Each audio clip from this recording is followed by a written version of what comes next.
So over now to Dr. Kishan Manocha, who's the Senior Advisor on Freedom of Religion or Belief at the OSCE. Thank you very much. Dear colleagues, dear friends, I was going to be very concise and say that everything that was said I endorse, and was actually all that I was going to say myself, so I could even hand over to the next speaker. But as I have the floor, I'll say a few things. And really, the nub of my comments is really to do with this two-way relationship between a phenomenon that is so obvious, but I think we need to state it, which is pluralization, which is the increased diversity of religions, beliefs, and cultures in societies in all parts of the world. But I'm speaking on behalf, or not on behalf, but from the perspective of the OSCE region, which covers North America, all of Europe, into Central Asia, including Mongolia, so a huge swathe of the Northern Hemisphere. Pluralization is an inescapable fact of life and has an impact on freedom of religion and belief, and I'll just unpack that in a few minutes. But then it's the other side of the coin. It's the role of freedom of religion or belief in managing that diversity, in managing that pluralization in ways that are conducive to stability and security. And that's the key, because you can manage it very, very badly. You can pretend to be doing something about it, but that doing does not actually respect and safeguard freedom of religion or belief for all, and then creates further instability, which you blame on the diversity. You blame on the fact that it's the plurality that's doing this. It's the hazard, but actually it's the management of it that's the problem. And we can confuse ourselves into that way of thinking very, very quickly. And sadly, you hear echoes of this in comments of government officials, in the media, and in other quarters. So very briefly, what pluralization of religion and belief is doing in say, the OSCE region, in many parts of the OSCE region, it's creating a situation where faith, religious faith, for example, is being manifested in ways that are new, different, almost unintelligible for many in society. Religious dress, symbols, are just examples of that. Then there's also the impact on the very nature and scope of religion and belief itself.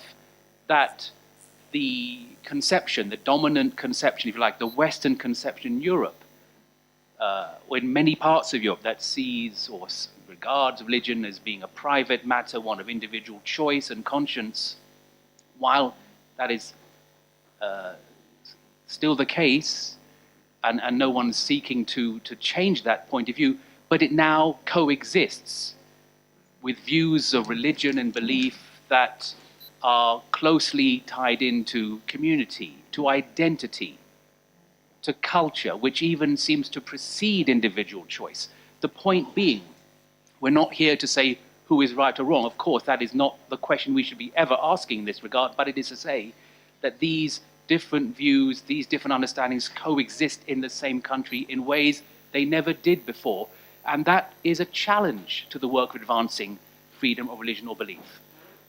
So the impact on freedom of religion or belief through pluralization, just giving these two examples, is considerable. The challenge is acute. It's not going to go away. It makes the work more complex.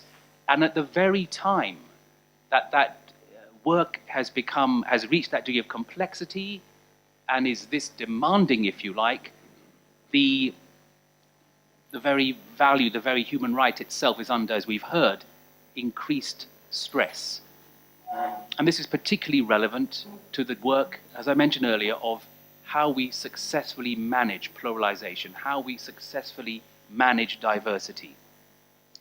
Because today we live in societies where social cohesion cannot be grounded in homogeneity because societies are heterogeneous, they are plural. It has to be grounded in diversity, religion or belief and culture. That is just the reality in so many of our societies, and that will continue to be the case. And the lesson of history is that the best way that we have used in the past to manage this process is through building structures of mutual understanding, respect, grounded in fundamental right of freedom of religion or belief for all. We've heard that, so there's no point in restating it. But I want to make a couple of just final points here. One is that sadly that lesson is not learnt in many parts of the, or in some parts of the OSCE region, because some states prefer a model of managed pluralism. They tolerate only those religions or beliefs that they see as not posing a threat, because some newer, smaller, less traditional religions are a threat, are deemed to be dangerous, are deemed to be extremist. And the evidence, well, where is the evidence for that? That's certainly a very important question to ask.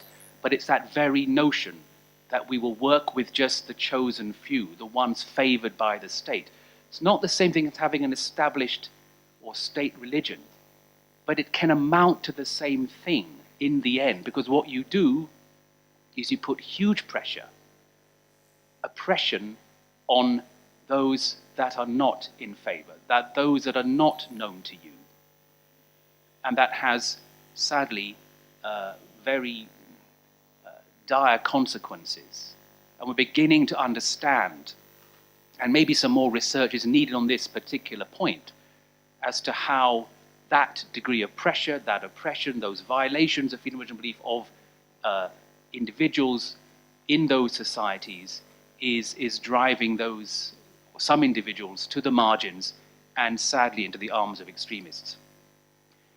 So while we, and this is my last point, while we do value freedom of religion and belief for all as providing a significant key and plays an important role in managing social cohesion in our pluralistic societies today, we also have to approach this from a standpoint of humility, which is freedom of religion or belief is not a cure-all. It's not a magic wand. It's necessary, but it is not sufficient. And the reason I say that is we should refer back to Human Rights Council Resolution 1618, which still today, if I'm not mistaken, is the only universally agreed framework to manage or to address issues of religious discrimination, persecution, and intolerance.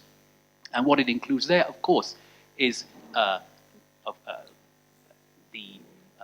consideration of the role of freedom of religion or belief in this process, but also efforts in public education around diversity of religion and belief, the importance of interreligious, interfaith, intercultural dialogue that has already been mentioned, the importance of anti-discrimination programs and laws, and also programs of integration. So human rights has to be at the heart of the process, but it has to now, and we need to explore the synergies between that and many other things if we are to move societies in the direction towards greater stability and security.